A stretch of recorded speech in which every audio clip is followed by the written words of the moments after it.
आज मैं आपको स्वतंत्रता संग्राम सेनानी महारानी लक्ष्मीबाई के बारे में कुछ बताना चाहती हूँ, उनके जीवन परिचय के बारे में।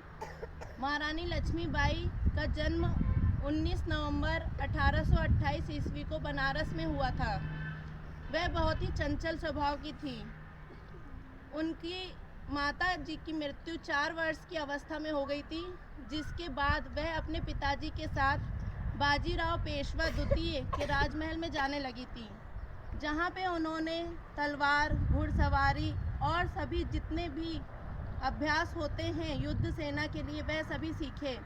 वह बहुत ही चंचल थी स्वभाव से, तो सब लोग उनको छबीली नाम से बुलाने लगे थे।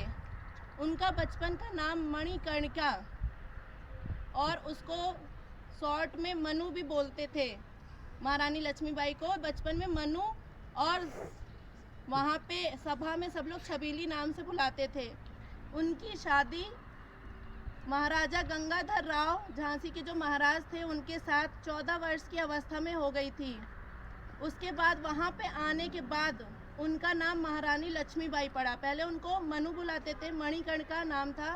उसके बाद जब उनकी शादी 14 वर्ष की अवस्था में हो गई थी, तब उनको रानी लक्ष्मीबाई का नाम से पुकारा जाने लगा। वह अंग्रेज़ों से सामने झुकती नहीं थी, अंग्रेज़ों की बात को मानती नहीं थी। महाराजा की अचानक मृत्यु हो गई थी। पहले उनका पुत्र हुआ, उसके बाद उसकी 4 महीने में मृत्यु हो गई, जिस शोक के कारण महाराजा की भी मृत्यु हो गई। जब महाराजा की मृत्यु हो गई, उसके बाद रानी लक्ष्मीबाई ने राजभार संभाला। उनने एक दत्तक पुत्र को गोद लिया, जिसका नाम आनंद राव था। बाद में उसको दामोदर राव नाम से पुकारा जाने लगा। 1800 से हुई। उसके बाद उन्होंने सेना तैयार करी।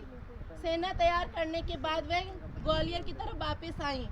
झांसी के आगे ग्वालियर पड़ता है, वहाँ पे वापस आई, जहाँ से उन्होंने अपनी लड़ाई शुरू करी। उसके बाद वह अपने घोड़े के साथ, जिसका नाम बादल था, घोड़े के साथ युद्ध कर रही थी, जिसमें अंग्रेज़ों ने उनको चारों तरफ से घेर लिया। घेरने के बाद उनको पीछे से हमला किया रानी के ऊपर, जिससे तलवार से उनका सिर आधा अलग हो गया।